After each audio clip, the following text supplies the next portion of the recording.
you. Okay, welcome to today's session. Judul kita hari ini adalah Bridging Cultures. Nah, judul workshopnya adalah Bridging Cultures, The Art of Literary Translation. Sewaktu saya diberitahu oleh panitia bahwa saya akan mengisi selama 2 hari, saya pikir ada baiknya formatnya itu juga dibagi 2 begitu. Hari pertama we'll mostly focus on theory, and on the second day, semoga besok orang-orangnya masih sama. Besok insya Allah kita akan melakukan latihan-latihan penerjemahan juga. Walaupun jangan berharap banyak ya, karena ini hanya 2 hari. So saya di sini tidak untuk menyulap siapapun jadi penerjemah andal dalam 2 hari. Belum datang semuanya, but everyone good? Ya, sudah pada makan siang semuanya.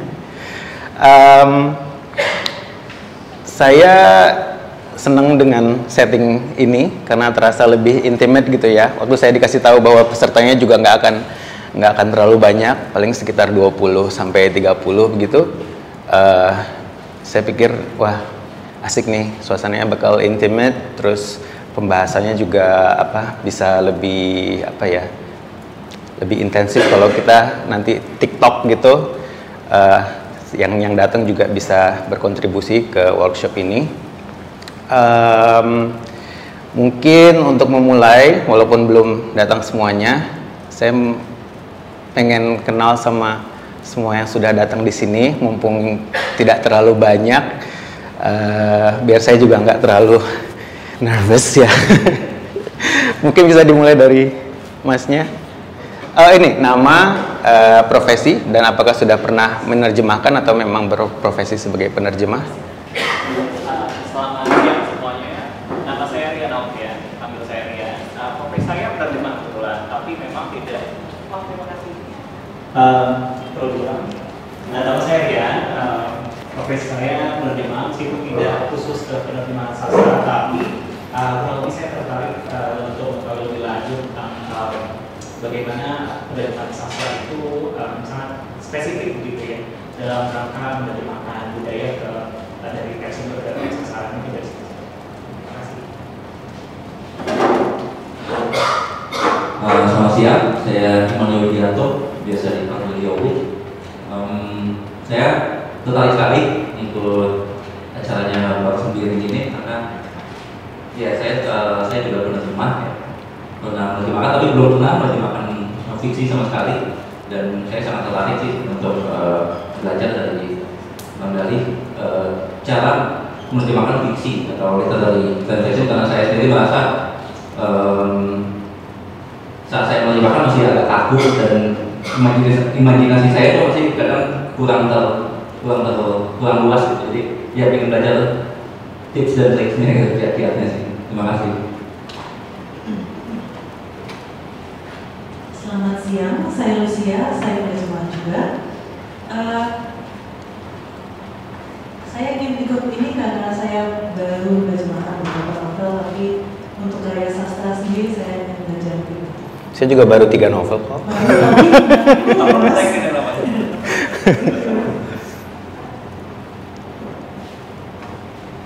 Selamat siang semuanya, nama saya Sofia Maso. Saya juga penerjemah. Mungkin sebelum Bang Dari lahir saya sudah menerjemahkan.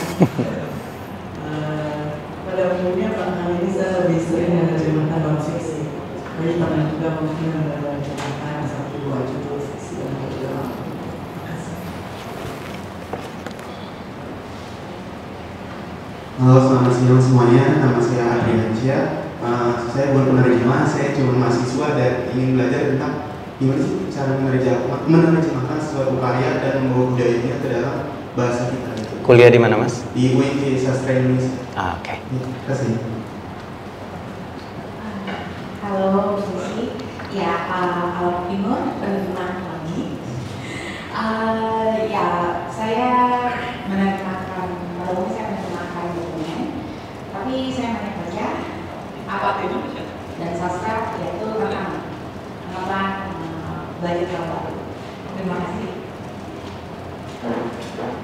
Selamat pagi teman-teman semua, saya Wina. Profesi saya sebenarnya asisten creative development di sebuah production house.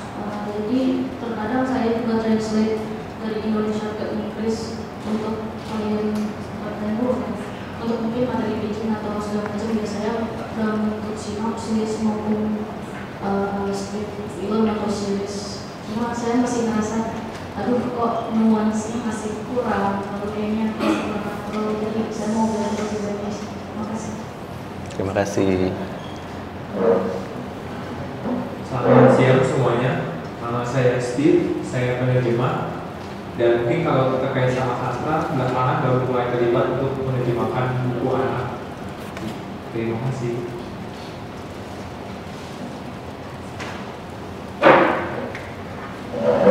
Halo semua, nama saya Farah. Saya bukan penerjemah, tapi memang ada keinginan untuk menjadi penerjemah. Jadi pengalaman menerjemahkan sesuatu belum pernah ada, kecuali ketika kuliah pernah ada kelas penerjemahan. Terus saya di sini karena I saw an opportunity to learn for free, so I took it. Dua yang di belakang, mbaknya juga ikut acara ini? Boleh di depan aja? Ke depan aja? Kalau itu ini apa namanya? Peninjau, dua peninjau dari Malaysia. Singaporean.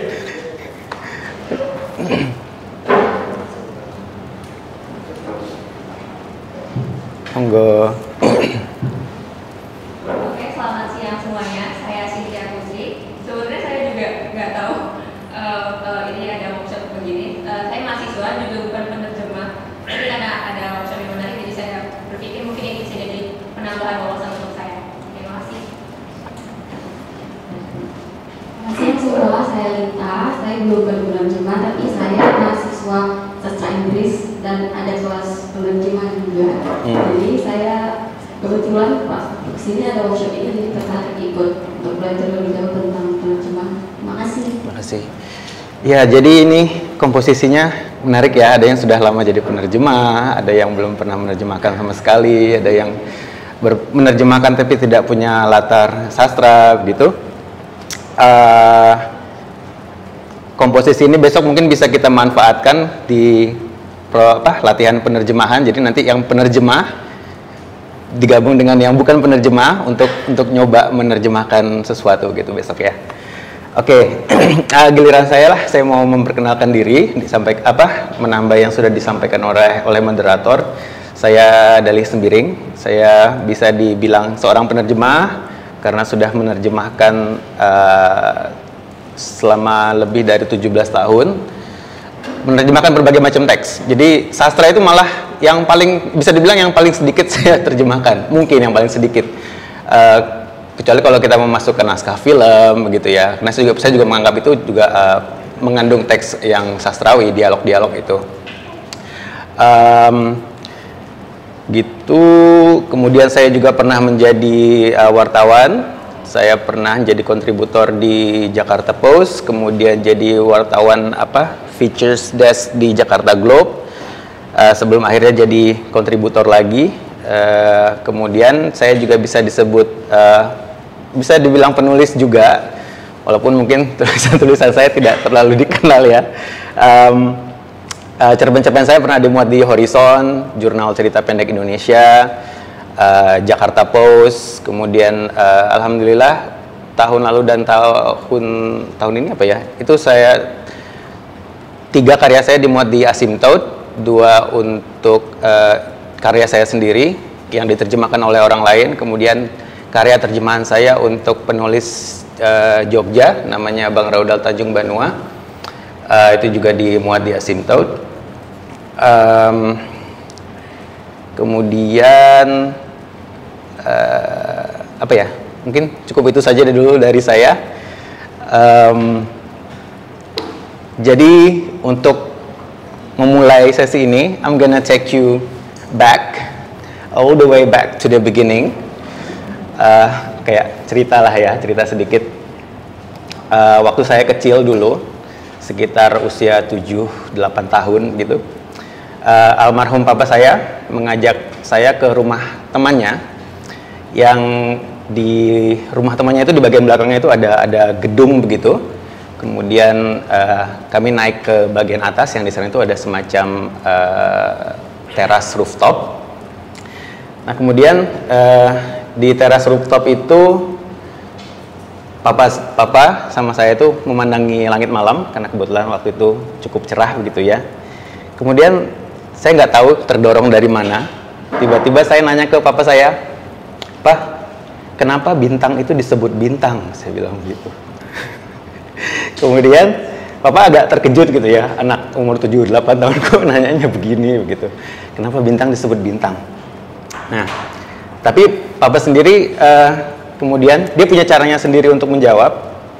Papa saya tersenyum, kemudian dia menjawab dengan melontarkan pertanyaan juga. Papa bilang, "Kenapa rumah disebut rumah?" Papa bilang begitu. Jadi tiap kali saya melihat ke momen itu, saya semakin yakin bahwa itu semacam titik mulai saya tertarik dengan dunia bahasa. Itulah titik di mana saya mulai paham begitu bahwa manusia itu selalu terdorong untuk menamai benda-benda di sekitarnya begitu ya. Kemudian belajar juga bahwa benda-benda punya nama yang berbeda-beda di bahasa yang berbeda-beda.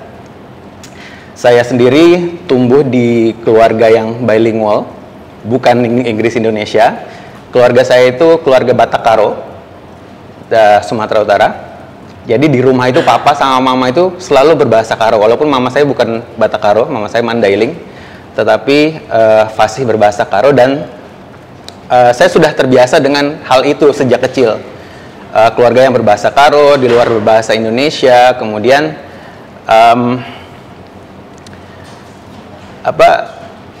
kalau untuk saya sendiri, saya bahasa Karo pasif lah, listening comprehensionnya mungkin oke gitu, tapi untuk speaking skills not so much.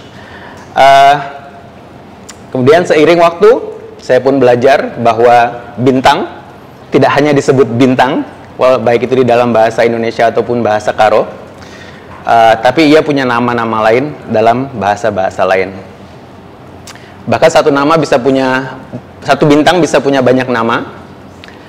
Nama-nama bintang banyak yang berasal dari bahasa Arab. Di sini saya kasih contoh, Betelgeuse itu berasal dari kata bahasa Arab Bait al-Jauza yang artinya rumah sang raksasa. Tapi ada yang mengatakan bahwa nama ini sebenarnya adalah hasil dari kesalahan alih aksara ya. Dikatakan bahwa yang benar itu adalah Yad al-Jauza. Bukan, belum. Paralel dengan Yad al-Jauza itu paralel dengan namanya dalam bahasa Ibrani, yaitu Yad al-Geuze, yang artinya tangan sang raksasa. Bahasa Sanskerta menyebut bintang ini bahu, karena kalau kita melihat posisinya itu seperti berada di bahu. Jadi bahasa kita bahu itu berasal dari bahasa Sanskerta bahu di di bahasa Indonesia. Jadi banyak budaya yang merujuk kepada bintang ini sebagai bagian dari konstelasi yang mengingatkan akan sosok berbadan besar begitu. Nah, dalam ranah astronomi, konstelasi ini dikenal dengan nama Orion, diambil dari nama sosok pemburu berbadan besar dalam mitologi Yunani. Sementara dalam budaya Arab, konstelasi ini disebut dengan nama Al-Jauza gitu, yang maknanya sebenarnya bukan raksasa tapi the central one. Posisi mungkin di langit di Middle East itu posisinya itu mostly di tengah-tengah begitu ya, di langit-langit di sisi sana. Yang menarik lagi adalah bahwa secara saintifik Al-Jauza ini digunakan untuk merujuk kepada dua konstelasi. Dia bisa digunakan untuk merujuk kepada Orion dan bisa juga untuk merujuk kepada Gemini. Nah, saya memulai sesi ini dengan contoh ini karena ada satu karya sastra menarik terkait konstelasi Al-Jauza ini. Karya ini berjudul Ana Asyurq atau I Am the East, karya Amin Rihani. Dia adalah seorang Lebanese American writer, intellectual and political activist. Lahir tahun 1876, meninggal dunia 1940. Puisi Ana Asyurq atau I Am the East ini aslinya dia tulis dalam bahasa Arab. Ini salah satu potongannya.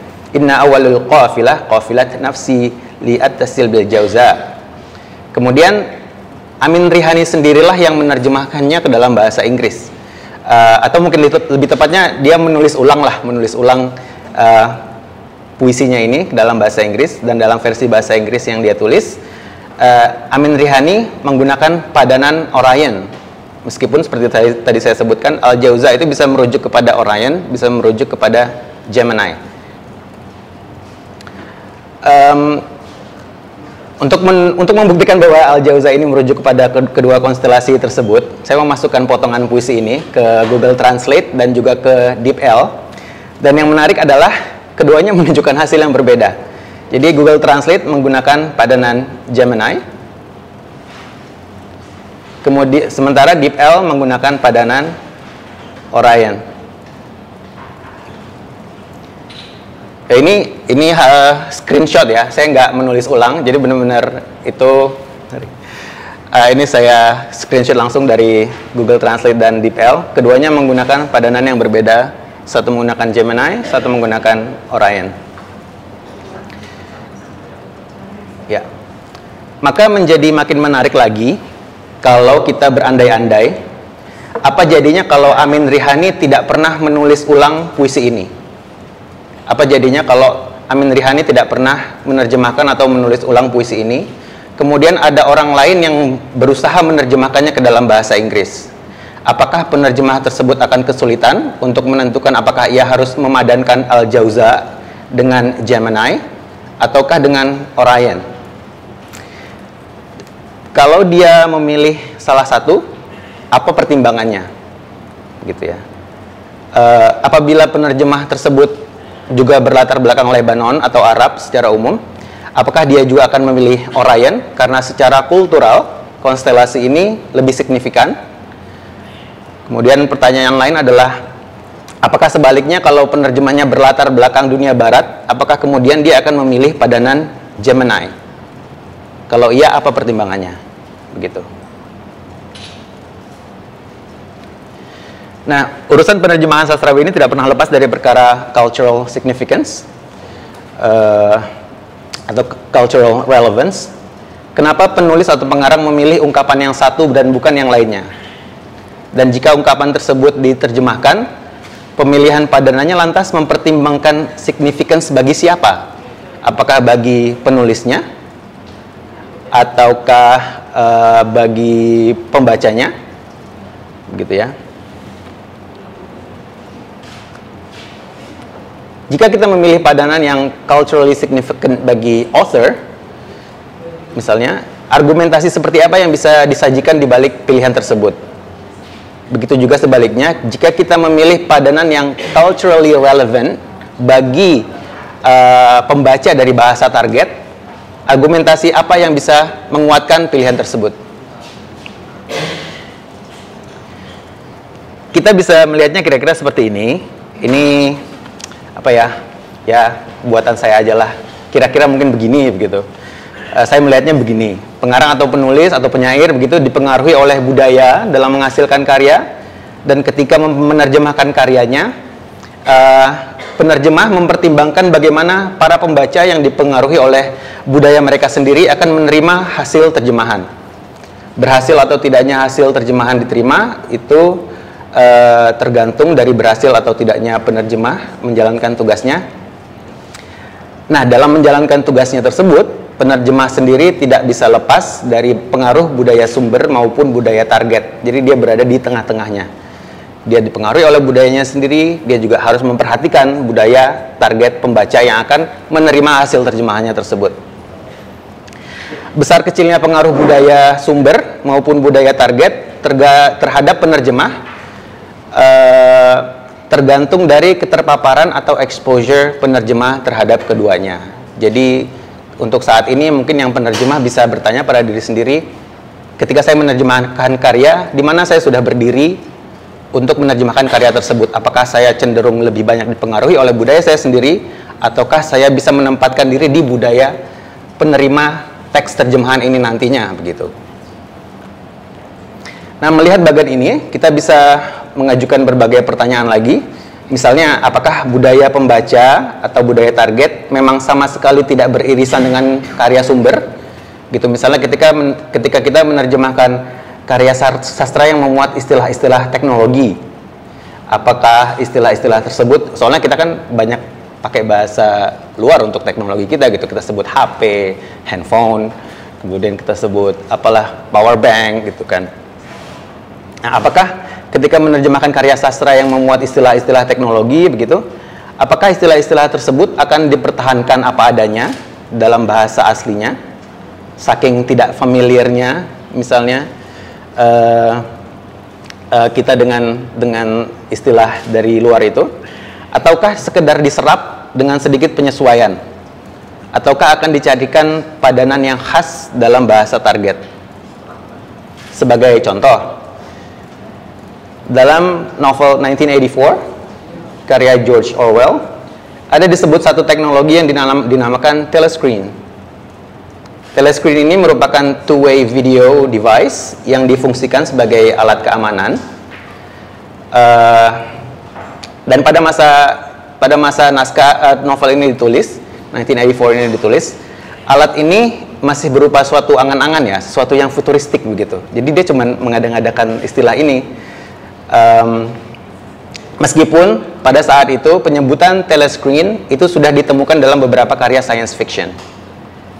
Pada tahun 2003, terjemahan bahasa Indonesia novel ini diterbitkan dengan penerjemahnya Landung Simatupang. Dalam terjemahannya, Landung Simatupang menyerap kata ini menjadi telescreen. Dalam KBBI tidak ada kata telescreen. Meskipun kita bahasa Indonesia punya awalan bentuk terikat telestrip, dan kita sudah menyerap kata screen menjadi screen, S-K-R-I-N. So, telescreen. Nah, jadi untuk contoh ini ada irisan bahasa yang mendorong penerjemah menetapkan pilihan untuk tidak mengada-ngadakan padanan. Misalnya apakah diterjemahkan jadi layar jarak jauh atau diterjemahkan jadi layar dua arah begitu? Tidak. Tapi penerjemah memutuskan untuk menyerap kata tersebut dengan sedikit penyesuaian.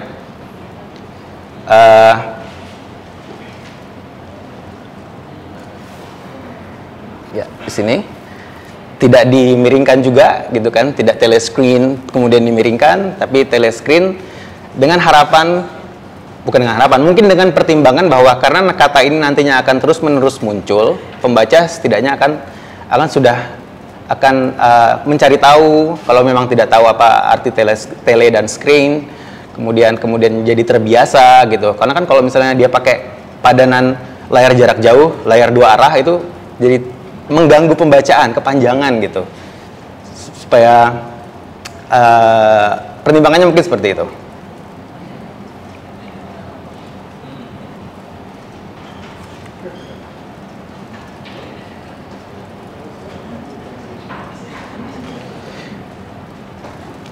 Masih melihat bagian ini,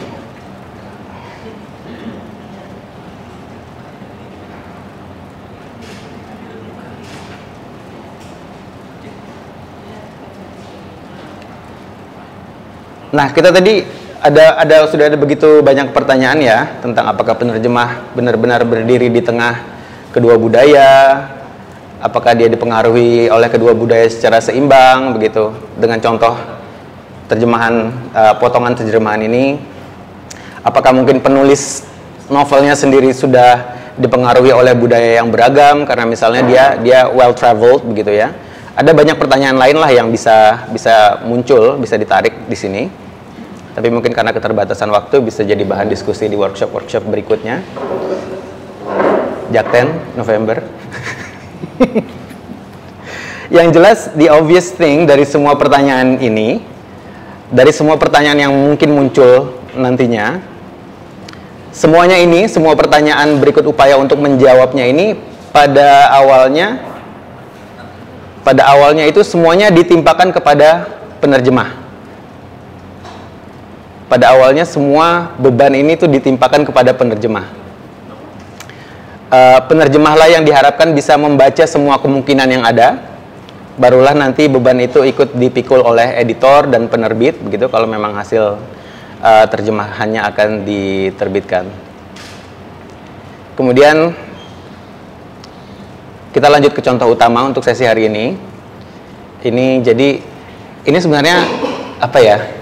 Workshop hari ini dan hari besok itu bahan-bahannya itu dari workshop webinar yang pernah saya jadi pembicara di dalamnya. Satu oleh HPI, satu oleh Polinema, dan mungkin semua dari HPI yang hadir di sini tuh pernah ikut begitu. Jadi semoga tidak membosankan ya kita ulang kembali. Untuk contoh berikutnya ini itu sudah pernah saya tampilkan. Saya tampilkan lagi karena ini adalah satu contoh yang sangat berharga, sesuatu yang sangat berharga dalam pembelajaran saya sebagai seorang penerjemah karya sastra. Ketika menerjemahkan karya novel pertama ini, saya tidak punya bekal translation theory yang cukup. I didn't have all the necessary tools, begitu. Baru setelah novelnya terbit, kemudian saya menemukan I should have translated it this way, gitu. Kalau saja saya udah pernah belajar translation theory, mungkin saya akan punya pertimbangan-pertimbangan yang lebih matang untuk menerjemahkan teks ini, begitu. Dan contoh itu adalah ini. Pada tahun 2015, saya menerima beberapa eksemplar cetakan pertama buku Man Tiger.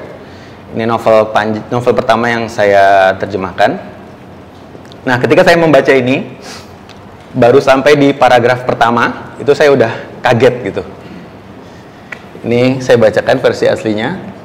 Kiai Jahro yang bahkan tak mengenal apa makna bintang waluku, mengganti padi dengan kacang yang lebih tangguh, tak minta banyak urus, namun 2 karung kacang tanah di musim panen tak alang membuatnya bertanya-tanya dengan cara apa ia mesti memamahnya. Begitu. Nah, di sini ada 2 versi terjemahan. Yang pertama adalah versi terjemahan saya waktu itu. Saya menulis Kiai Jahro, who had never learned the significance of the Orion, replaced the rice with peanuts, which were more resilient, requiring less maintenance. But the 2 sacks of pots yielded at harvest time undoubtedly made him wonder how he would ever eat them all. Versi terbitnya, Jahro, who had never heard of Orion, the short-season cultivar, replaced his rice with peanuts, which were more resilient and less trouble. At harvest time, his yields yielded 2 sacks of pots that made him wonder how he would ever eat them all. Perubahan yang paling kentara pada versi hasil suntingan itu jelas ya, bintang waluku berubah jadi The Orion dengan huruf O kecil menjadi Orion dengan huruf O besar, kemudian ditambahi keterangan The Short Season Cultivar. Orion dalam terjemahan saya itu kurang lebih merujuk secara harfiah pada apa yang dimaksudkan dalam teks asli, yakni bintang waluku. Balik lagi ke contoh tadi, bintang waluku, kita punya istilah sendiri untuk konstelasi tersebut, walaupun tidak merujuk kepada semua bintang dalam konstelasi Orion, hanya sebagiannya saja. Dan di sini juga bintang waluku dikenal dengan nama rasi bintang wajak. Rasi bintang waluku ya. Di sini ada elipsis. Bintang waluku maksudnya sebenarnya rasi bintang waluku, tapi ada elipsis di situ, rasinya ditiadakan. Nah, a little background, di belahan bumi kita itu bintang-bintang yang menyusun rasi bintang waluku atau rasi bintang bajak ini dianggap membentuk, of course, bajak, alat untuk membajak sawah gitu. Kalau kita buka KBBI kemudian cari kata waluku, kita akan menemukan sinonimnya bajak, luku, dan tenggala. Nah, ketika menerjemahkan novel ini, saya yakin betul bahwa yang dimaksud oleh Eka Kurniawan dengan Bintang Waluku ya fungsi rasi bintang ini sebagai panduan musim tanam begitu. Panduan musim tanam padi yang kemudian oleh Kiai Jahro, karena menurut dia terlalu merepotkan, dia mengganti padi itu dengan kacang gitu ya. Nah, perubahan posisi rasi Bintang Waluku atau rasi Bintang Bajak ini sepanjang tahun, yaitu saat terbit atau terbenamnya matahari, itu jadi penanda tahapan menggarap lahan dan berbudidaya padi bagi masyarakat agraris di Pulau Jawa. Nah, kita bisa bayangkan ya, yang sudah makan asam garam kehidupan mungkin lebih paham apa fungsi bintang-bintang pada zaman dahulu. Itu orang-orang zaman dahulu mempelajari, mengamati angkasa, mempelajari, menghafalkan letak benda-benda langit, musim demi musim gitu, sampai akhirnya mereka menyusun satu kalender yang menandai ritme kehidupan masyarakat yang kemudian terinternalisasi sebagai budaya. Nah, di sisi lain, bintang-bintang dalam rasi Bintang Waluku itu merupakan bagian dari konstelasi lebih besar yang oleh masyarakat barat di belahan bumi utara dikenal sebagai Orion. Nah, seperti sudah saya sebutkan tadi, Orion ini dianggap menyerupai sosok pemburu lengkap dengan senjata dan buruannya, dan dalam mitologi Yunani ada pemburu berbadan raksasa yang namanya Orion.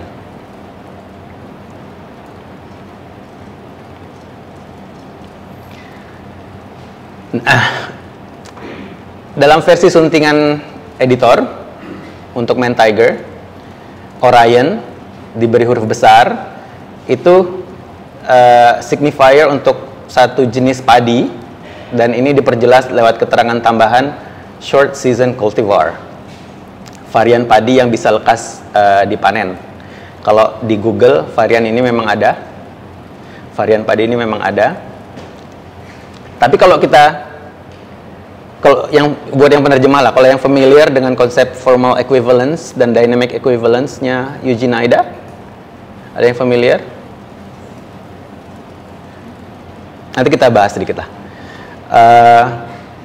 Ya ini nggak cocok gitu, nggak cocok dua-duanya gitu. Kenapa pilih Orion sebagai nama padi, nama jenis padi begitu? Kenapa nggak pakai Orion sebagai rasi bintang saja gitu, sebagai panduan musim tanam seperti yang dimaksudkan oleh penulis gitu kan?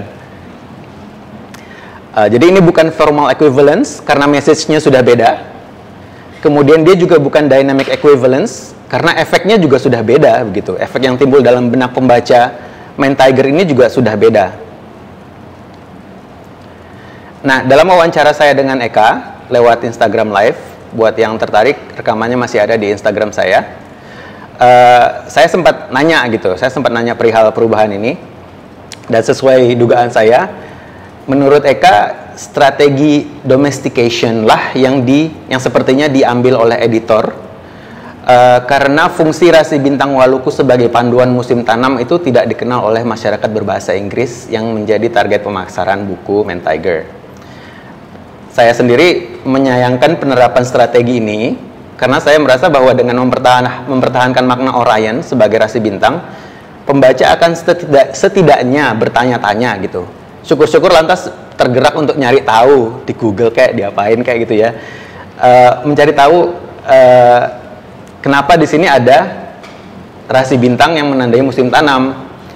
Bahkan mungkin saya pikir mungkin di sana pun ada budaya itu begitu, budaya menanam sesuai dengan panduan musim, ngelihat bintang misalnya, atau kalau di sana ya mungkin karena sudah perubahan musim, sudah waktunya untuk menanam. Tapi setidaknya akan ada apa ya, pembaca akan tergelitik begitu untuk mencari tahu apa ini, apa relevansinya begitu. Jadi itu sisi idealis saya. Saya merasa bahwa dengan mempertahankan makna Orion sebagai rasi bintang berpotensial memperkenalkan budaya Indonesia, atau lebih tepatnya budaya masyarakat agraris di Pulau Jawa kepada para pembaca dari budaya lain. Terlebih-lebih karena ini terletak di paragraf pembuka cerita gitu. It sets the tone of the story gitu ya. Tapi sekarang bertahun-tahun kemudian setelah saya lebih banyak belajar translation theory, saya sadar bahwa barangkali saya sendiri yang sudah menerapkan strategi yang keliru begitu. Maksud saya gini, kalau memang niat saya adalah memperkenalkan rasi bintang Waluku sebagai penanda musim tanam, sebagaimana dikenal oleh masyarakat Jawa agraris di masa lalu, maka semestinya saya tidak perlu menerjemahkannya jadi Orion, melainkan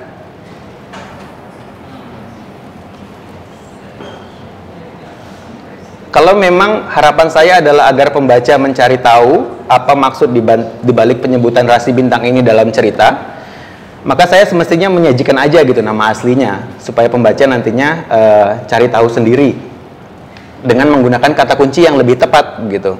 Nggak banyak kata kunci Waluku di internet gitu kan. Ya? Jadi dalam hal ini foreignization yang diterapkan Bang Dali akan lebih menjaga budaya Indonesia itu sendiri daripada eksplisitasi yang tidak perlu seperti itu. Iya. What had happened was saya mencari rasi bintang Waluku dan menemukan ada padanannya, The Orion, mantep nih gitu. Jadi padahal seandainya saja saya waktu itu sudah berbekal teori penerjemahan yang cukup, saya pikir ini lebih efektif gitu loh. Kalau memang saya mau menjaga tone of the story, mau ingin pembaca lebih tergelitik begitu, untuk cari tahu apa relevansi istilah ini, mereka akan cari tahu sendiri begitu. Now, since translators usually look for alternatives, mungkin ada yang terpikir untuk menerjemahkannya seperti ini nih. What do you think? That one? Why? Buat yang penerjemah, kira-kira kenapa yang itu lebih enak daripada yang ini? Oke, ada lagi? Yang bukan penerjemah, kira-kira lebih enak yang mana?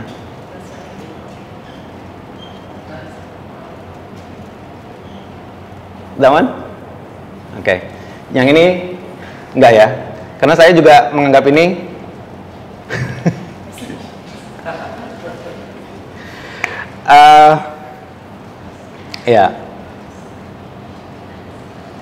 translationese. Tapi ini menarik kan, karena di The Plough Constellation itu itu juga bisa menggelitik rasa ingin tahu pembaca sih menurut saya gitu. Dan kata plough itu ada dalam bahasa target, walaupun Plough Constellation itu tidak mungkin bagian dari budaya target. Saya kira bukan tidak ada yang namanya Plough Constellation gitu. Apa itu translationist? The style of language perceived as characteristic of bad translations. Language in a translation which appears awkward, unnatural, or unidiomatic, especially as a result of the translator attempting to replicate closely the specific features of the source text. Gitu. Jadi gampangnya, ketika seseorang membandingkan terjemahan ini dengan teks asli, bisa aja dia akan bilang, kayaknya cuma pakai Google Translate deh. Gitu. Translationist itu begitu. Nah, sebagaimana sudah saya sebutkan sebelumnya, waktu saya menerjemahkan novel Man Tiger ini, saya tidak punya bekal translation theory yang cukup. Saya nggak tahu apa itu foreignization, domestication. Terus kalau misalnya ditanya apa itu formal equivalence, saya nggak tahu. Apa itu dynamic equivalence, gitu. Prinsip saya waktu itu, saya ingin menerjemahkan teksnya sedekat mungkin dengan apa yang tersaji dalam novel, but in a way that maybe kalau sekarang saya pertimbangkan itu, maybe it was really necessary, karena waktu itu saya ingin mempertahankan suara pengarang itu sampai ke urusan ini. Selain urusan pemilihan kata, saya sampai jumlah suku kata. Saya ingin mempertahankan jumlah suku kata atau setidaknya dekat jumlah suku katanya dari source text ke target text. Alasannya kenapa? Bukan tidak ada alasan ya. Karena waktu itu saya melihat bahwa stylenya Eka ini sangat khas begitu. Dia punya style penulisan yang sangat khas dalam hal iramanya. Iramanya itu kalau kita bandingkan dengan musik itu kayak staccato gitu, bertubi-tubi gitu. Tek tek tek tek tek tek tek tek tek. Dan itu semuanya new information begitu loh. Dan itu saya ingin mempertahankan itu irama dari source text itu saya ingin saya, dan dalam pemikiran saya yang masih begitu lugu gitu ya, saya pikir pertahankan jumlah suku katanya aja gitu, coba gitu. Nah tapi nggak untuk semua bagian novel lah, it will be impossible menurut saya. Hanya di bagian-bagian yang menurut saya sangat kuat unsur irama ini.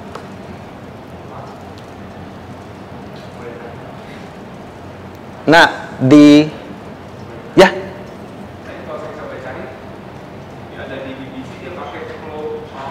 Ada di BBC. Dalam konteks apa ya? Dalam konteks menerjemahkan.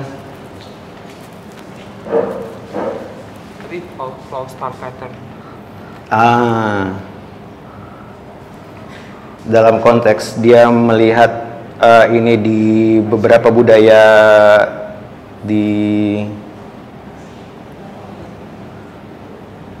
ya, hal-hal seperti ini bisa muncul. Ternyata Flow Constellation itu ada penggunaannya. However, kembali ke soal pertimbangan-pertimbangan tadi, kita mau mempertimbangkan masalah familiarity target, pembaca target, sekaligus mungkin kita mempertimbangkan, kita juga mempertimbangkan rasa ingin tahu, ada pertimbangan sosiokulturalnya di situ, ada pertimbangan karena latar tempat untuk main tiger ini itu sangat spesifik dan itu membentuk semua karakter yang ada di dalamnya. Latar tempatnya, latar waktunya, latar budayanya. Sehingga kalau saya memasukkan satu saja unsur yang menunjukkan Waluku ini di mana, orang-orang mungkin akan nanti menemukan ada di Jawa begitu. Kemudian budaya Jawa, di budaya Jawa itu budaya untuk sebagian besar masyarakatnya agraris. Kemudian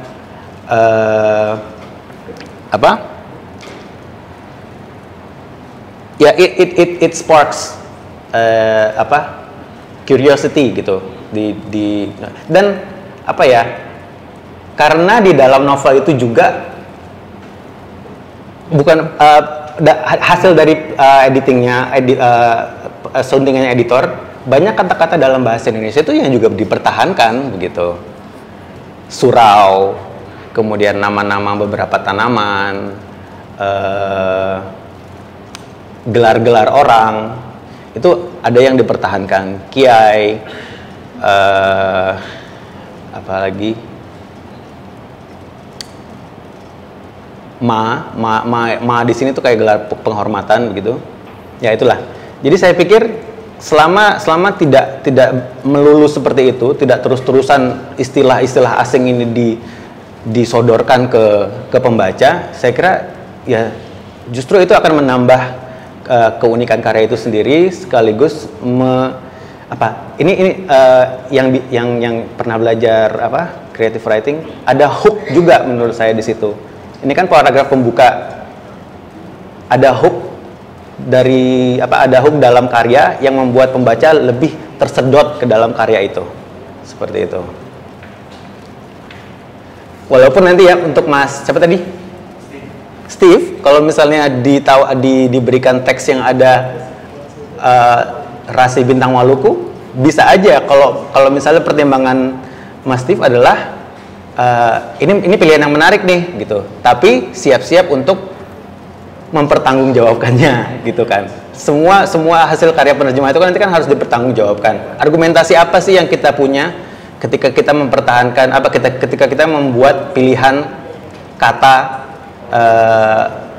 padanan kata yang kita ambil untuk terjemahan karya tersebut. Seperti itu. Iya ya. Mungkin untuk yang mau ada mikrofon lagi kan ya?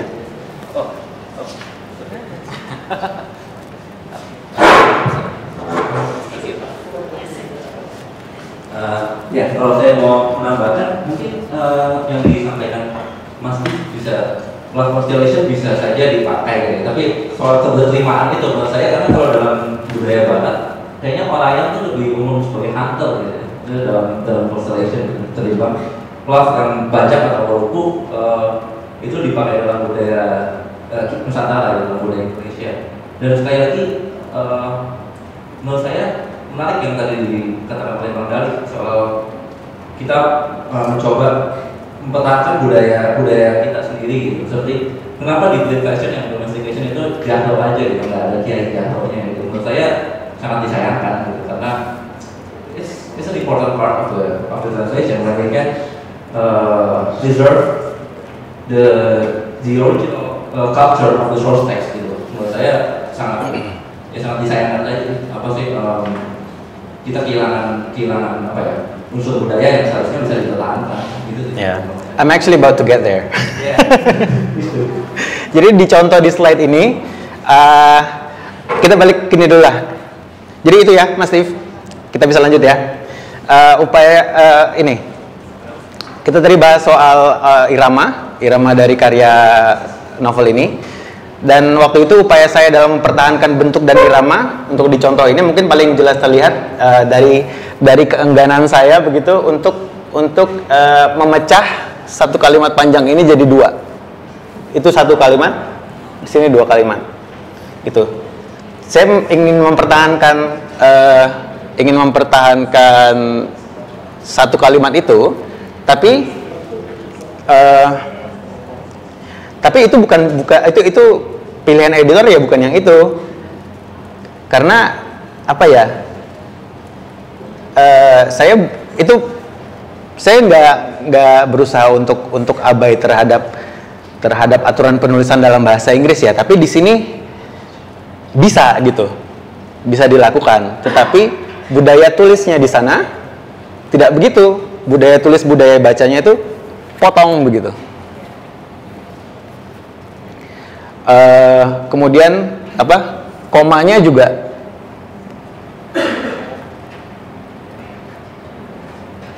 mana versi aslinya mana ya? Oh itu di versi asli Kiai Jahro lebih tangguh, itu tidak ada pemotongan gitu.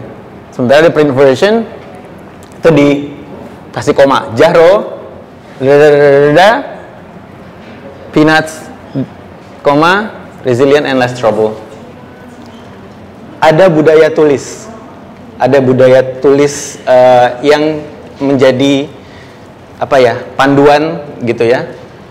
Jadi selain budaya latar tempat, latar waktu gitu, kita juga harus memperhatikan budaya tulisnya target language. Editor memutuskan untuk membuatnya menurut dia ya lebih rapi begini, seperti itu.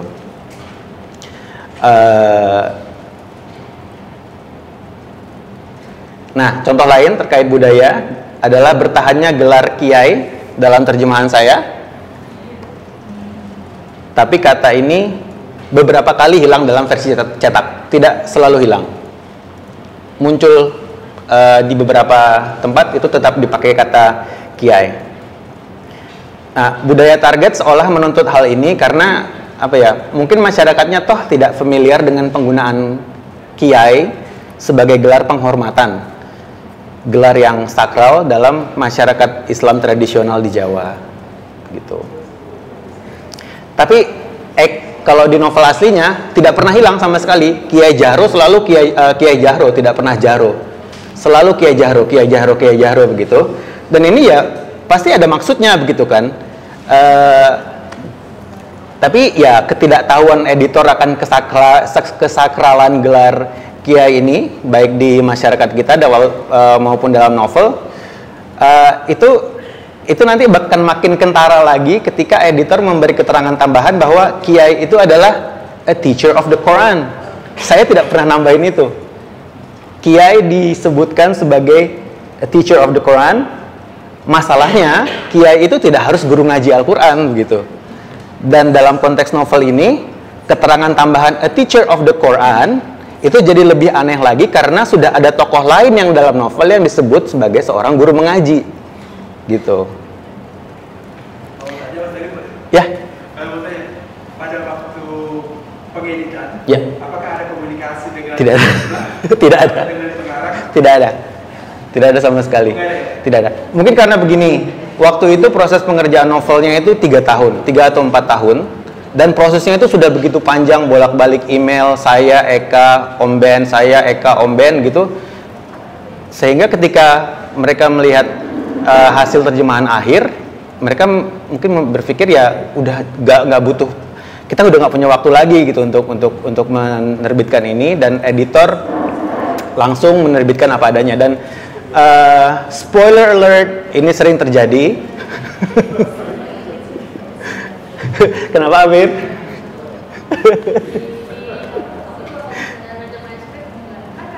Ya.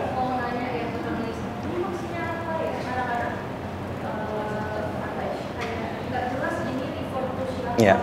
Kalau kita masih punya kesempatan untuk berkomunikasi dengan penulis itu malah oke banget gitu kan. Cuman yang sering terjadi adalah editor itu seringkali tidak berhubungan dengan penerjemahnya, hanya dengan penulisnya saja atau dengan supervisornya saja gitu. Ada yang punya pengalaman sama? Ya, langsung. Yes. Ya, saya ingin tahu judulnya ya, kenapa Man Tiger dan bukan Tiger Man? Kenapa judulnya Man Tiger dan bukan Tiger Man? Yes. Is it because of word tiger? Is that one of the things you're going for? Itu sudah ini ya, dari awal penerjemahan itu sudah ditentukan. Jadi bukan keputusan akhir, bukan keputusan setelah penerjemahan, tapi dianggap bahwa Man Tiger ini akan lebih catchy, basically. Dan pertimbangan lain adalah untuk tidak membuat konsumen target mengira ini buku superhero.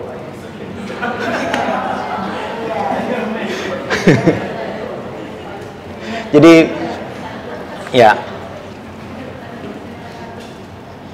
gitu, kita sampai mana tadi? Kiai. Oke.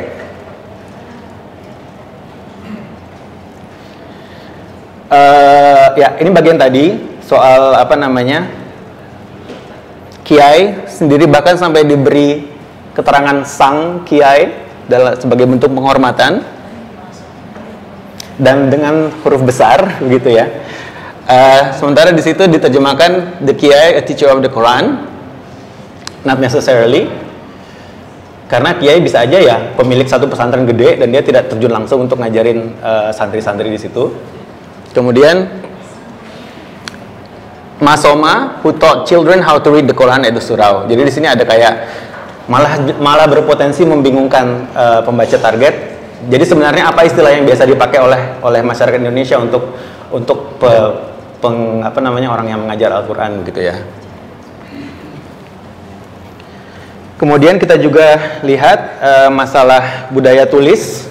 Di sana banyak yang bagian-bagian yang dihilangkan dari teks asli. Informasi yang terulur, jalan setapak, kemudian kalimat sepedanya melaju kencang, nyaris tanpa kendali dan tanpa rem, namun sang pengemudi terlampau mahir untuk tidak membuatnya terjelembab, itu juga hilang. Kenapa? Saya tidak tahu pasti. Kembali ke masalah tadi, editor tidak ada konsultasi. Saya hanya bisa menduga bahwa dalam budaya penulisan novel berbahasa Inggris, ini dugaan lo ya, kehadiran tokoh baru itu sebaiknya tidak terlalu jauh dari deskripsi definitif tentang siapa tokoh itu, gitu. Apalagi kalau bagian yang menghadirkan kehadiran tokoh baru dan deskripsi definitif itu dianggap tidak terlalu penting begitu.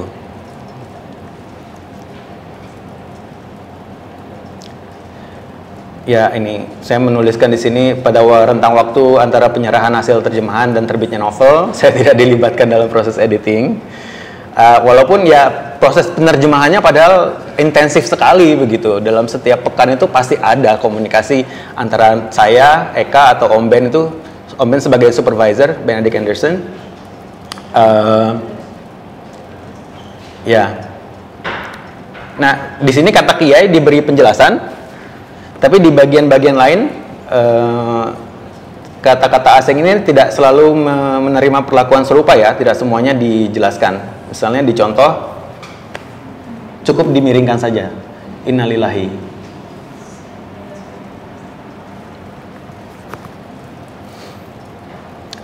Oh ya, dan di dalam buku Mentaiger itu tidak ada glosarium, tidak ada footnote. Itu keputusan kreatif dari sejak awal, tidak akan ada. Awalnya bilang tidak akan ada footnote, kita akan ada glossary. Tapi kemudian akhirnya tidak ada glossary juga. Begitu. Ya?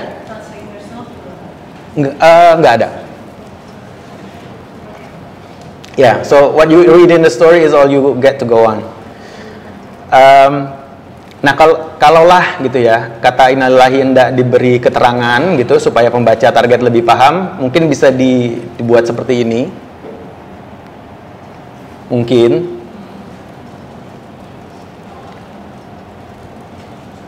the customary expression said upon hearing someone's death gitu. Tapi perlu diingat bahwa penjelasan-penjelasan seperti ini tuh hingga tingkatan tertentu itu bisa mengganggu pembacaan ya. Jadi pasti ada pertimbangan-pertimbangan khusus kalau misalnya kalau diberi keterangan terus, apalagi dalam jaraknya terlalu dekat gitu, itu akan mengganggu pembacaan. Ya sehingga saya paham gitu kenapa tidak semua istilah yang buat pembaca sana asing begitu itu nggak diberi penjelasan. Jadi mereka bisa cari tahu sendiri. Seandainya saja keputusan itu diterapkan untuk Waluku gitu ya mungkin.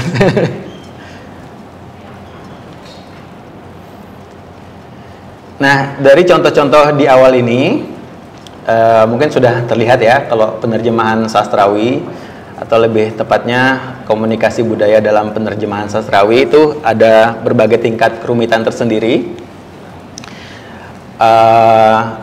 Sebelum kita menyelam lebih jauh, mungkin dari tadi ada yang bertanya-tanya apa sih maksudnya domestication and foreignization. Saya nggak nanya yang penerjemah,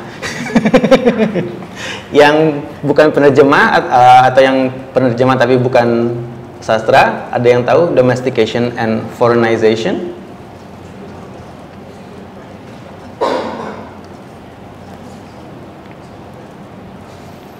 Yang belum tahu, angkat tangannya.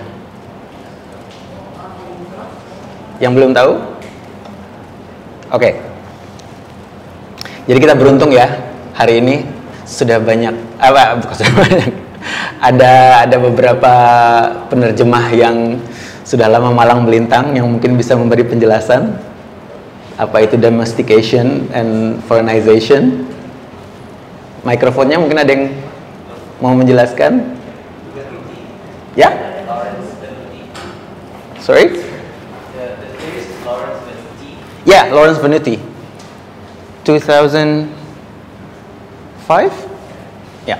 The Translator's Invisibility. Ya. Tapi penjelasannya?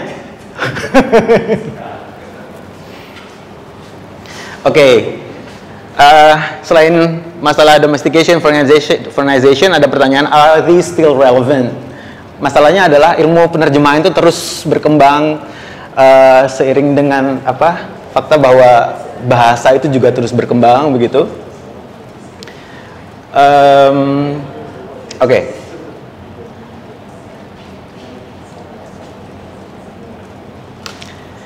Salah satu definisi paling awal, walaupun ini tidak menggunakan kata domestication and foreignization, definisi paling awalnya untuk kedua istilah tadi adalah untuk kedua metode tadi. Ini dari filsuf dan teolog Jerman Friedrich Schleiermacher. I hope I got that right. Itu dalam satu kuliahnya di tahun 18. What is it?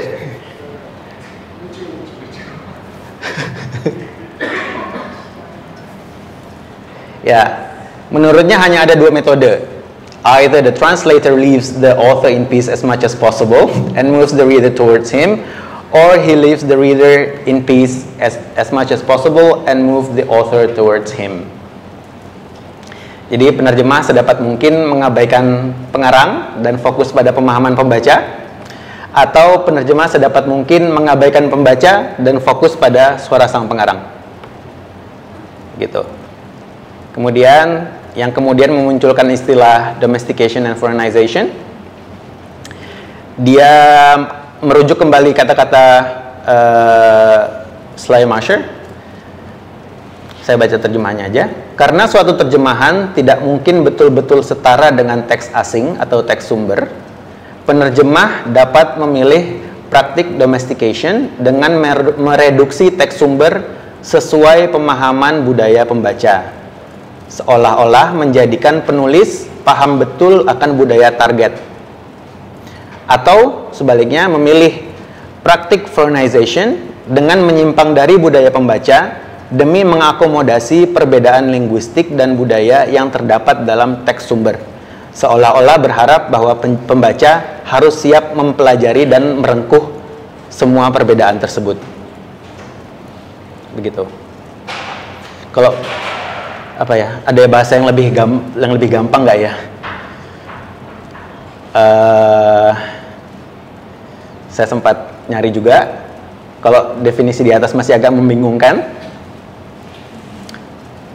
Dalam makalahnya, Wen Fen Yang, dalam makalahnya berjudul Brief Study on Domestication and Foreignization in Translation, dia bilang, di sini saya bacakan terjemahnya, dalam penerjemahan yang mengadopsi strategi domestication, gaya bahasa yang wajar dan fasih dimanfaatkan guna sedapat mungkin mengurangi hal-hal yang dianggap asing atau aneh oleh para pembaca.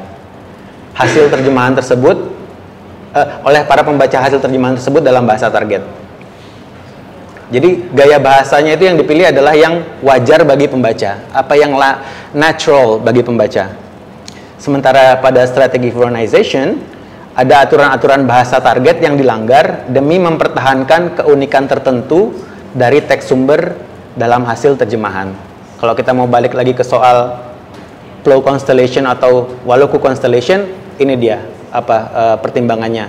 Kita mau mempertimbangkan apa yang lebih wajar bagi pembaca, apa yang lebih natural bagi pembaca, karena mungkin Plough Constellation itu sesuatu yang tidak natural bagi mereka, maksudnya tidak langsung paham, atau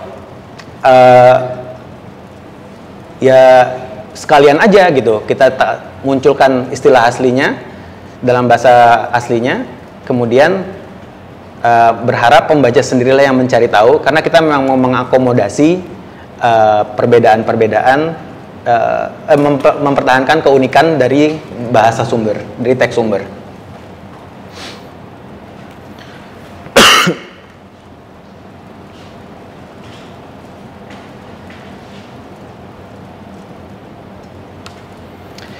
Kemudian masalah soal pertanyaan apakah kedua strategi ini masih relevan? Soalnya kuliahnya Friedrich Schleiermacher tadi dari tahun 1813. Kemudian bukunya Lawrence Venuti itu 1995, sorry, bukan 2005. Itu 1995. Nah, jadi sekarang perkembangannya sudah seperti apa? Diskusi-diskusi soal penerjemahan dengan terkait kedua pendekatan ini seperti apa? Pertama, soal relevance. Jadi sebagian masih menganggap konsep-konsep ini bermanfaat sebagai kerangka untuk mendiskusikan pilihan-pilihan dalam proses penerjemahan berikut efeknya terhadap pembaca.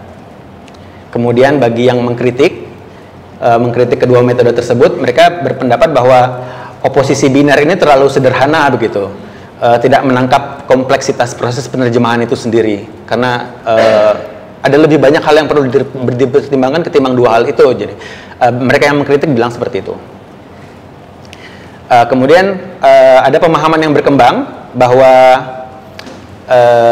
alih-alih melihat kedua metode ini sebagai konsep yang mutually exclusive, ada juga yang melihat bahwa foreignization dan domestication ini sebenarnya berada pada suatu kontinuum gitu. Yang artinya penerjemah toh kerap menggunakan kedua strategi ini secara bergantian untuk satu teks. Jadi kadang dia pakai domestication, kadang dia pakai foreignization. Jadi tidak harus fokus pada satu strategi saja.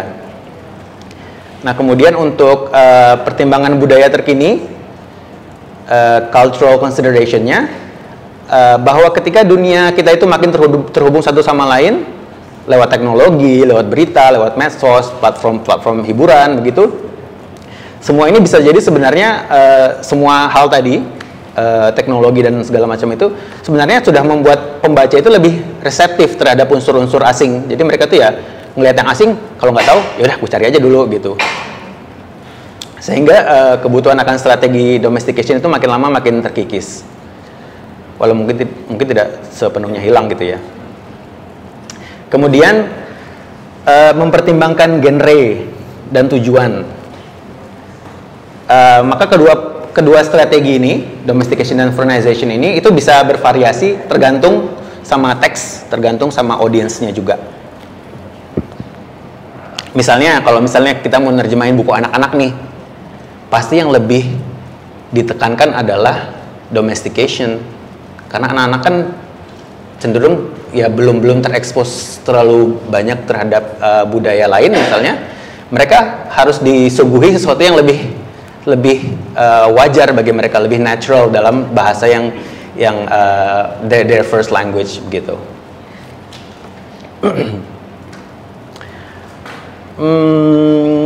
Jadi in a nutshell, meskipun tidak diterima secara universal sebagai pendekatan definitif, foreignization dan domestication ini tetap menjadi dua konsep penting dalam teori dan praktik penerjemahan. Keduanya terus jadi bahan diskusi tentang pertukaran budaya, power dynamics dalam penerjemahan, serta nampak atau tidaknya penerjemahan dalam hasil terjemahannya. Artinya ketika pembaca membaca hasil terjemahan gitu, kelihatan nggak penerjemahnya di dalamnya, kelihatan nggak pengaruh penerjemahnya di dalam hasil terjemahan tersebut. Satu terminologi penting yang membawa kita pada poin berikutnya itu adalah culture specific references. Kenapa bisa sampai ada strategi foreignization dan domestication? Ya karena memang dalam penerjemahan, khususnya penerjemahan sastrawi, ada aja gitu hal-hal yang membuat penerjemah berpikir berhenti, dia pikir, wait, is this possible to translate gitu.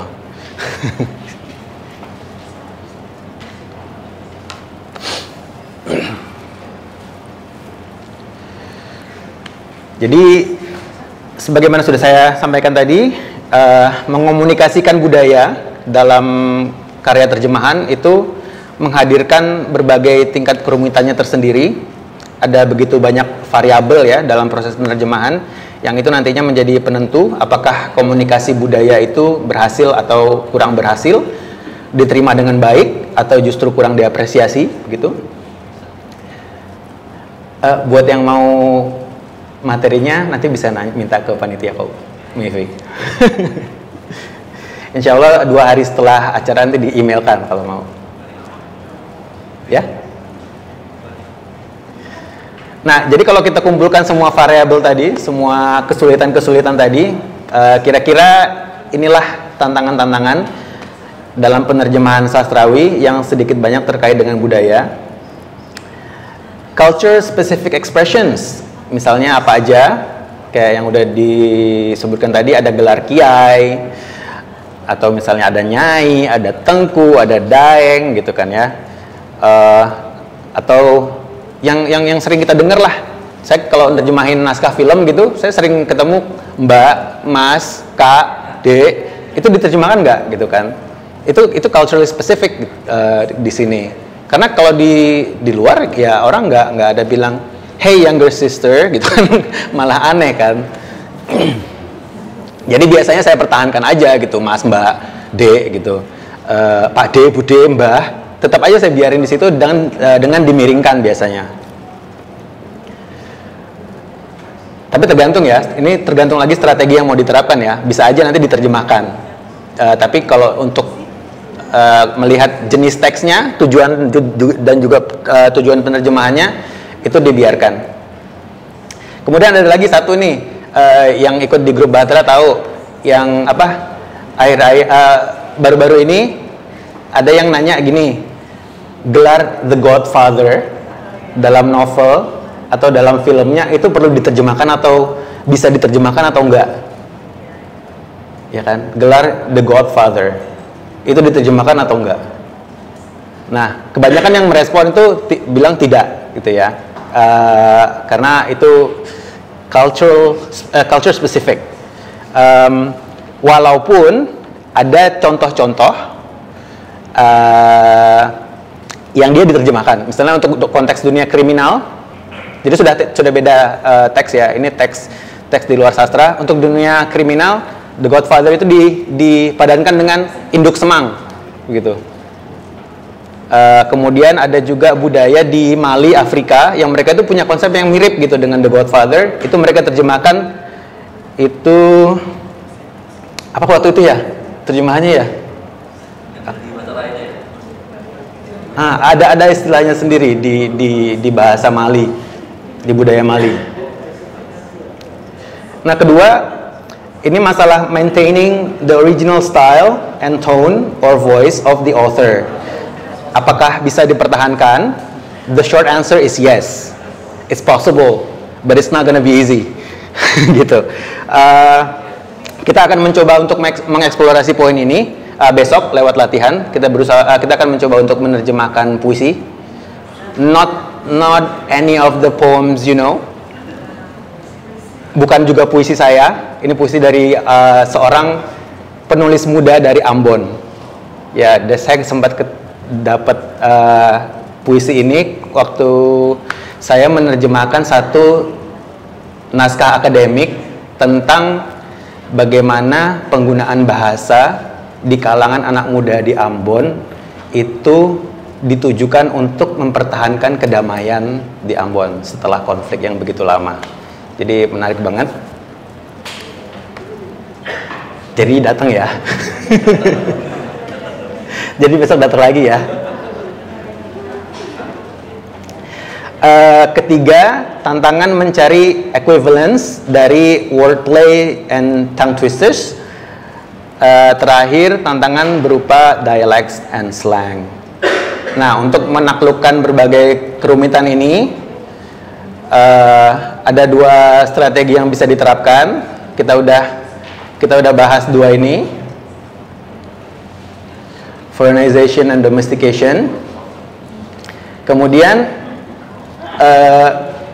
dalam menggunakan metode ini, penerjemah itu orientasinya adalah menyajikan either formal equivalence atau dynamic equivalence. Biasanya yang satu lebih dekat dengan yang lainnya. Misalnya foreignization ini biasanya lebih dekat dengan ini. Domestication biasanya lebih dekat dengan ini, gitu.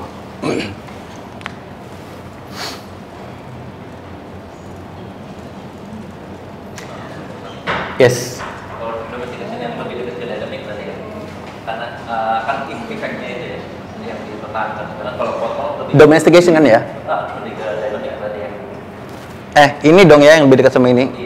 Modernization berarti lebih dekat ke formal. Oh iya, sorry. Ini lebih dekat dengan ini lebih dekat dengan ini.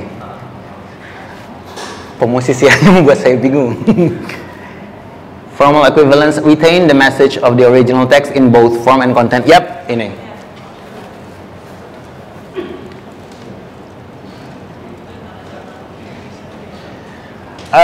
Menyajikan formal equivalence itu artinya pesannya tersampaikan, baik itu bentuk maupun isi. Sedangkan untuk dynamic equivalence yang berusaha dihadirkan itu adalah efek dari pesannya, sehingga terjemahan itu terbaca lebih natural. Apa bedanya antara bentuk pesan dan efek pesan? Di sini saya ngambil contoh dari tulisannya Eugene Aida. Di sini ada potongan dari ayat dalam Perjanjian Baru. Ini potongannya dalam versi aksara Yunani Koine. Mbak Lucy bisa baca nggak? Ini versi bahasa Inggrisnya. Jadi New Testament ini ada banyak versi ya. Ada New International Version, English Standard Version, American Standard Version, literal standard version gitu. Semuanya pakai versi terjemahan yang ini. Greet one another with a holy kiss. Itu dari Romans 16. Nah, tapi ada satu terjemahan yang dia beda sendiri. Terjemahan ini oleh pendeta Anglikan J.B. Phillips. Jadi potongan ayat ini dia terjemahkan begini.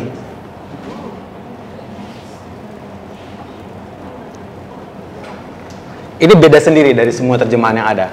Dia menerapkan apa yang sesuai sebenarnya sama budaya sekarang. People no longer around kissing each other on the cheeks anymore. Kalau di Middle East mungkin masih ya, orang-orang di Arab gitu saya tahu kalau ketemu tuh cium kanan kiri gitu tuh masih. Di ini juga masih di Eropa juga ada apa budaya yang masih cium pipi gitu. Tapi di banyak budaya lain yang ada adalah jabat tangan. Nah, sebagai pembanding di sini saya sajikan versi bahasa Indonesianya.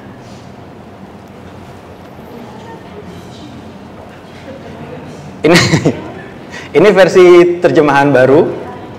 Saya nggak tahu TB1 atau TB2 atau mungkin TB1 TB2 sama. Nggak tahu. Bersalam-salamlah kamu dengan cium kudus. Nah, tapi di sini kita akan fokus pada dua versi bahasa Inggrisnya aja ya. Ini saya kepengen, kita masih ada waktu nggak sih? Masih. Saya kepengen ini jadi apa? Poin diskusi kita. Pertanyaannya adalah pada terjemahnya J.B. Phillips, kenapa ini disebut berorientasi ke arah dynamic equivalence? Ataukah sebenarnya yang greet one another with the holy kiss ini masih relevan? Begitu. Ada yang punya pendapat? Mungkin perlu tahu dari bahasa Yunani-nya ya Pak? Tahu dari apa dalam ya, yang holy kiss ini diambil langsung dari yang itu. Walaupun saya nggak bisa baca, tapi dari Yunaninya itu adalah holy kiss.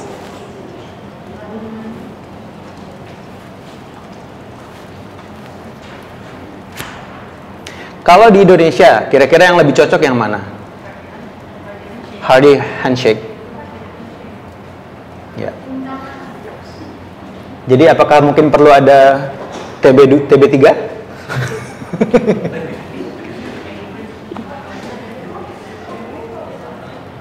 Ada yang biasa baca inilah, baca Bible lah. Ada pendapat?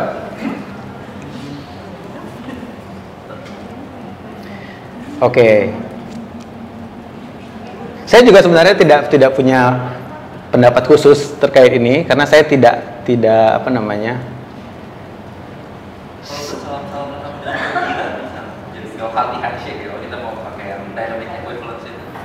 Holy-nya hilang.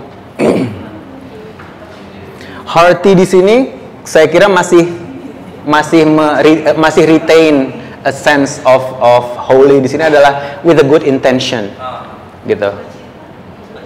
Dengan sukacita. Bisa jadi. Saya tidak minta untuk diterjemahin loh ya. Saya cuma nanya kira-kira terjemahan give one another a hearty handshake all around ini kenapa bisa dipilih kata-kata ini oleh J.B. Phillips? Pertimbangan budayanya. I'm not asking for the translation. Ini kita kan bahas soal berbagai pilihan yang sering dihadapi oleh penerjemah gitu. Dan di sini J.B. Phillips telah dihadapkan pada suatu dilema, pada suatu fakta budaya bahwa di sekitarnya dia, people no longer go around greeting one another with a holy kiss gitu. However, saya pernah baca karena saking manutnya sama terjemahan yang ini secara literal, ada jamaah-jamaah gereja itu yang kalau ketemu itu mereka memang sengaja melakukan itu gitu, cipika-cipiki, walaupun itu sudah tidak dilakukan lah di budaya mereka. Tapi karena mereka ingin menerapkan ini, jadi ketika mereka ke gereja gitu di hari Minggu, mereka cipika-cipiki guna mengamalkan mengamalkan ini, seperti itu. Jadi ini ya, menarik bahwa J.B. Phillips kemudian berani membuat pilihannya sendiri untuk menerjemahkan apa yang dari bahasa sumbernya itu artinya ditangkap oleh Holy Kiss. Kenapa saya bilang ini pasti diambil dari sana? Karena hampir semua terjemahan lain tuh ini gitu, Holy Kiss. Yang American Standard, Literal Standard, apa yang lain-lain itu semuanya pakai Holy Kiss. Ya. Berarti kalau tadi menghubungkan dengan yang formal equivalent, Holy Kiss menjadi hearty handshake itu karena sama-sama dua suku kata ya. Maksudnya dari bentuk dan tulisannya. Untuk bentuk? Iya, bentuknya.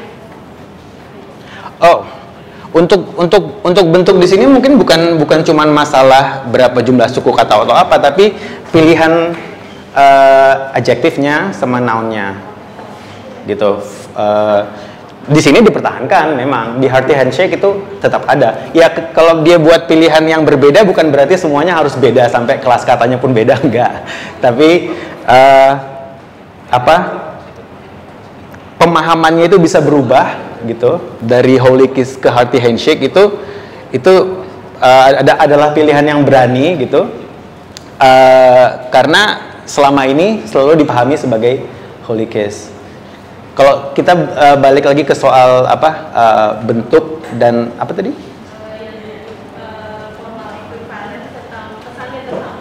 Pesannya tersampaikan. Ya, bentuknya tidak harus berubah, maksudnya dalam artian kelas kata loh ya, kelas katanya tidak harus berubah, terus jumlah suku katanya juga tidak harus berubah. itu apa ya, nanti saklek yang terlalu membatasi kalau dalam penerjemahan. Jadi mau nanti dia pakai sesuatu yang suku katanya sampai 16 suku kata ya nggak masalah, tapi itu pilihan yang sesuai dengan target pembaca, dengan budaya target yang akan menerima terjemahannya, seperti itu.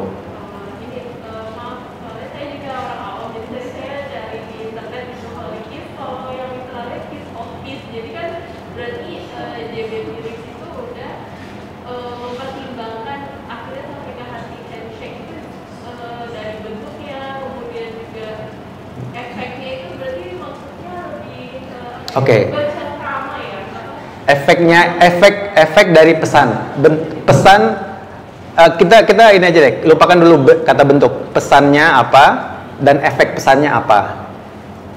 Gitu. Yang disasar oleh J.B. Phillips itu adalah efek pesannya apa. Jadi pesan yang dibalik pesan Holy Kiss ini, efeknya adalah kalian para jemaat itu hendaknya saling bersilaturahmi dengan cara seperti ini. Efeknya itu adalah efeknya adalah membuat jemaat suatu gereja itu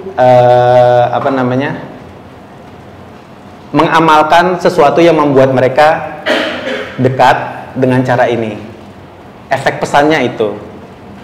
Nah, tapi ini menarik lagi. Karena apa?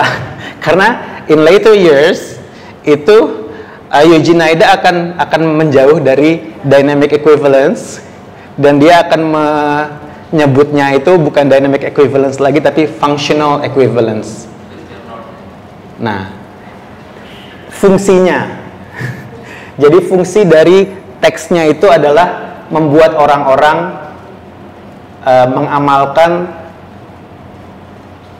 mengamalkan sesuatu yang menjalin silaturahmi di antara mereka. seperti itu, menjalin kedekatan di antara mereka dengan cara ini. Dan di dalam budaya yang lebih familiar oleh J.B. Phillips, amalan itu seperti ini, bukan yang itu gitu. Jadi efeknya, fungsi teks itu adalah mendakwahkan amalan. Kalau kita di Islam inilah, kalian kalau ketemu misalnya, seandainya ya ada pesan amalan untuk bilang kalian kalau ketemu mbok cipika-cipiki biar lebih akrab. Tapi di budaya kita di Arab kan kalau orang sama laki-laki salaman terus cipika-cipika tuh bisa sampai berapa kali. Kalau di kita kan tidak seperti itu. Nah, tapi kalau di dalam budaya Islam tidak ada perubahan terjemahan, yang ada adalah tafsir, ya kan?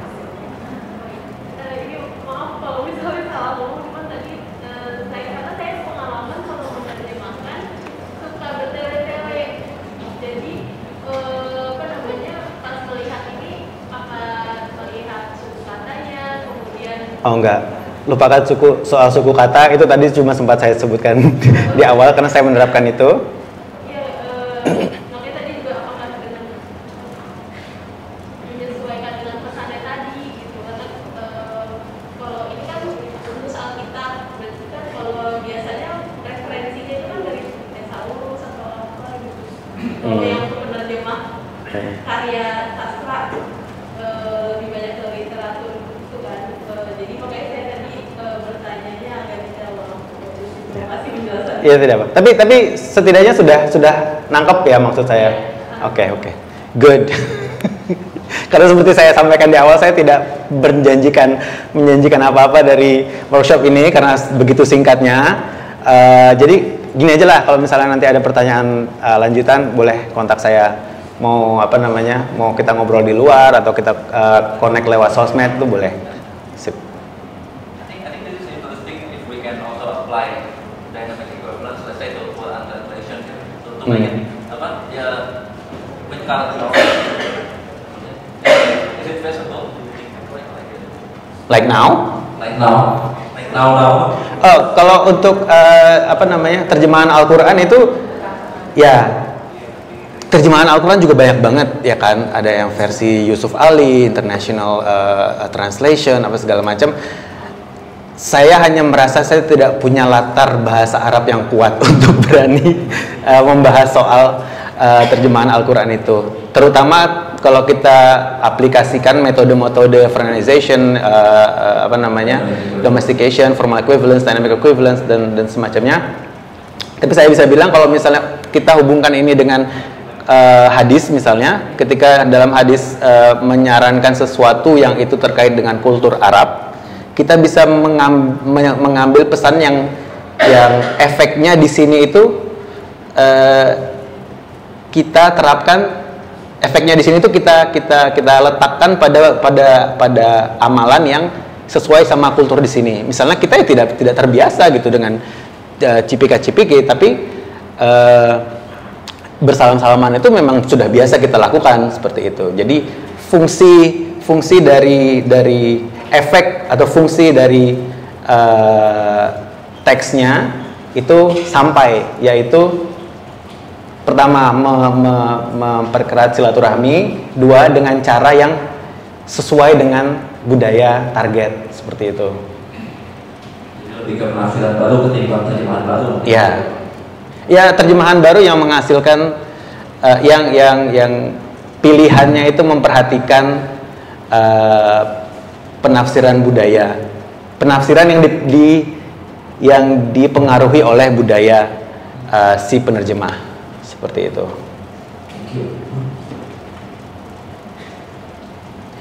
Jadi sini kita balik ke soal yang tadi. While not universally accepted as definitive approaches, foreignization and domestication remain important concepts. Dan saya percaya ini begitu. Kalau kita mau belajar translation theory, udah coba deh foreignization, domestication ini benar-benar berusaha untuk kita selami. karena mereka tetap merupakan konsep penting dalam teori dan praktik penerjemahan. Kemudian kedua strategi ini juga akan terus jadi bahan diskusi begitu, akan terus jadi bahan diskusi di antara penerjemah. Karena saya sering nerima pertanyaan juga gitu dari penerjemah lain yang mereka bertanya-tanya misalnya gini, Mas, saya itu lagi nerjemahin novel, latar budayanya itu adalah waktu itu yang Caribbean, latarnya Caribbean dan bahasanya adalah Caribbean English. Itu setengah mati lagi itu. Saya harus menerapkan terjemahan bahasa Indonesia yang seperti apa supaya bisa menangkap sense of place, latarnya ini di Caribbean gitu. Saya bilang, kamu pernah dengar orang Maluku ngomong nggak? Coba deh, kamu belajar cara bicaranya orang Maluku atau orang kepulauan Natuna atau lihat di YouTube. Coba deh, kalau misalnya, karena kan biasanya kalau di novel itu biasanya diterapkan untuk dialog saja. Sementara narration itu kan tetap menggunakan bahasa baku. Coba terjemahannya untuk narration, kamu tetap pakai bahasa Indonesia yang baik dan benar. Tapi untuk dialognya, coba deh kamu mengambil unsur-unsur dari bahasa masyarakat Indonesia di kepulauan kayak di Maluku, di Nusa Tenggara begitu, yang yang itu memberikan ciri yang setidaknya kalau kamu ditanya kenapa terjemahannya seperti ini, karena saya berusaha untuk mengambil kedekatan sosiokultural masyarakat kepulauan di Caribbean dengan masyarakat kepulauan di Indonesia. Walaupun itu tidak mesti kemudian sama. Maksudnya tidak kemudian mesti kayak semua unsur dari English Caribbean ini masuk. Misalnya ada kayak misalnya di bahasa Indonesia di masyarakat di kepulauan itu kan ada kayak artikel-artikel yang unik gitu ya, kayak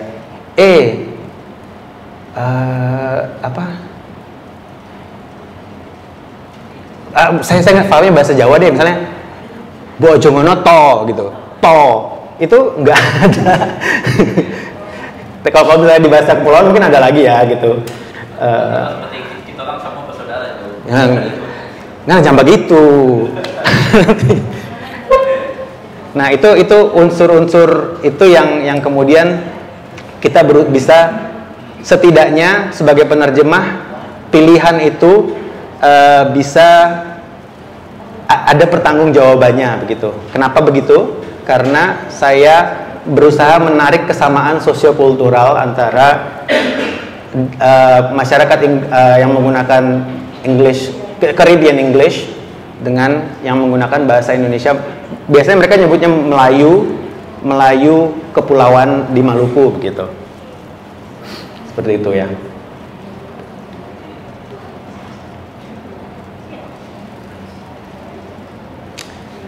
Oke, mungkin ini sebagai penutup karena ini bukan saya yang ngomong, ini mbahnya terjemahan loh. Mbahnya dunia penerjemahan bilang there is no such thing as a perfect, ideal or correct translation. A translator is always trying to extend his knowledge and improve his means of expression. He is always pursuing facts and words. Dan ini bagi saya itu sesuatu yang ngena banget, karena walaupun terjemahan novel pertama saya itu internationally published gitu ya, ketika saya baca lagi tuh saya waduh, kalau aja saya terjemahin sekarang gitu pasti akan berbeda. Saya akan menerjemahkannya secara berbeda. Jadi inilah yang kalau anak zaman sekarang bilang ini relate banget gitu ke gue. Seperti itu presentasi teori penerjemahan sastrawi untuk hari pertama. Mungkin masih ada pertanyaan, tapi pertanyaannya jangan cuma ditujukan ke saya ya, mungkin ke penerjemah yang lain juga, karena yang sudah berpengalaman menerjemahkan karya sastra juga. Mungkin ada pertanyaan? Itu saya ingin berkomentar aja sih, Pak. Oke. Komentar saya adalah sangat terima kasih. Komentar saya adalah sangat disayangkan jika penerjemah sudah memberikan misalnya usulan perbaikan, kemudian ya, memberikan apa? Sorry? Misalnya usulan perbaikan dan lain-lain. Tetapi editornya ini ya itu tadi misalnya terjadi miskomunikasi atau kita tidak bisa berkomunikasi dengan editornya. Menurut saya sangat disayangkan gitu, karena itu jadi ya menimbulkan hal-hal yang sebenarnya bisa kalau kita ngomongin itu adalah terjemahan dari editor itu bisa akan tercipta bukan terjemahan yang sempurna, tapi seidealnya terjemahan yang lebih baik gitu. Mungkin komentar saya itu. Ya, ini apa namanya? Saya sih masih beruntung ya, editornya itu setidaknya, editor Man Tiger itu setidaknya tidak membuat pilihan-pilihan yang bisa dibilang fatal begitu. Karena saya udah menerima banyak sekali cerita gitu loh dari teman-teman penerjemah novel yang ketika Padahal mereka proses penerjemahannya itu nggak lama, nggak kayak saya sampai 3-4 tahun menerjemahin novel. Yang itu kemudian bisa menjadi alasan, lu nerjemahnya udah kelamaan, lu nggak usah ikut proses editing gitu. Itu bisa jadi alasan. Ini proses penerjemahannya tidak terlalu lama. Kemudian ada satu penerjemah ini yang dia sampai konsultasi sama saya dalam hal penerjemahan. Jadi dia nerjemahin novel, tapi di dalam novelnya ini ada puisi. Dia bilang, saya tidak terbiasa nerjemahin puisi, saya minta tolong. Akhirnya saya bantu terjemahin. Ketika novelnya kemudian terbit, tidak hanya puisinya itu amburadul, tetapi teks terjemahannya dia pun itu amburadul, pengeditannya. Dan sayang banget, dia benar-benar mendedikasikan waktu, energinya untuk menerjemahkan novel ini dalam keadaan sedang hamil. Karena dia merasa oke, gue lagi hamil, gue punya waktu, I want to do something I love, I really love the original the novel in the original language. Tapi ya itu terbitan pertama, cetakan pertama, dia udah kaget dong ngelihat ini semua kesalahan bertabur di dalam terjemahannya. Dia ngomong ke penerbitnya, ini nggak bisa kayak gini nih. Oke, sorry, cetakan kedua nggak kayak gini deh. Kemudian muncullah cetakan kedua, cetakan ketiga, dan itu sama aja, dia tetap tidak dilibatkan. Dan this happens a lot, karena kenapa saya bisa bilang a lot dan tidak hanya di Indonesia. Kemarin ini tadi malam saya baru ngobrol-ngobrol sama teman-teman dari dari publishing house di Malaysia. Mereka ada satu kelompok yang mereka itu publishing house yang mereka memang fokusnya ke penerjemahan yang serius gitu. Bahkan mereka menerjemahkan dari naskah asli, bukan dari terjemahan bahasa Inggrisnya kemudian ke bahasa Melayu. Mereka langsung to the original, using the original language. Dan mereka bilang di Malaysia itu praktiknya itu juga kacau balau. Mereka nerjemahin dari versi bahasa Inggris, kemudian editornya tidak melibatkan penulis. Kemudian dia memberi saya satu contoh yang luar biasa mengerikan. Dan ini bukan terjemahan dari bahasa Inggris ke Malay, ini penerjemahan dari bahasa Indonesia ke Malay. Tapi ini sebenarnya saya nggak tahu saya berhak untuk menceritakan atau enggak sih, karena dia bilang karya yang diterjemahkan itu kamu tahu siapa? Pramudia Anantatur. jadi saya bilang itu juga terjadi di sini. Jadi ini mungkin sudah di luar pembahasan, tapi ini soal betapa sebenarnya kepekaan seorang penerjemah terhadap komunikasi budaya itu juga hasilnya itu kemudian dipertaruhkan di tangan editor, dipertaruhkan di tangan penerbit seperti itu. Dan tentu saja idealnya adalah penerjemah dilibatkan dalam proses editing. Kalau bisa membaca proofnya, membaca naskah manuskrip sebelum yang terakhir sebelum diterbitkan seperti itu. Oke, saya udah diberi aba-aba oleh panitia. Kita tutup sampai di sini dulu. Insya Allah besok kita di sini menerjemahkan puisi, lebih ke exercise. Jadi saya harap yang sudah hadir hari ini bisa datang lagi besok. And mengingat yang datang juga, ini sampai 22 nggak sih? Oke, bring your friends. Nggak masalah yang belum terjun ke penerjemahan, ya. Indonesian to English. Ya. Oke, terima kasih. Semoga apa yang saya sampaikan hari ini bisa menambah sedikit pengetahuan teman-teman. Ya. Penutupnya ini aja lah ya. Tapi bukan berarti setelah ngelihat ini nggak belajar tentang yang dari basic dulu lah gitu, grammar apa segala macam. Kemudian nanti sebagai penerjemah kita bisa bermain-main dengan segala metode yang ada gitu.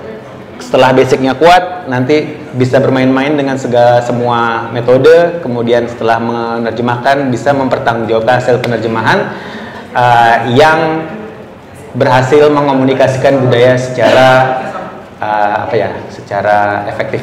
Demikian, terima kasih atas kehadirannya. Assalamualaikum warahmatullahi wabarakatuh.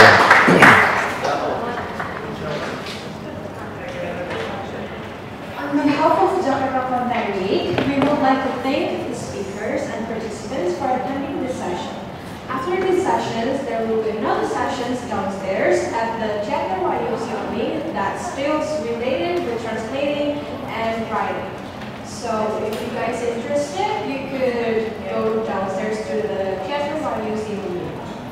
And for more information on Jakten, follow us on Instagram @Jakten.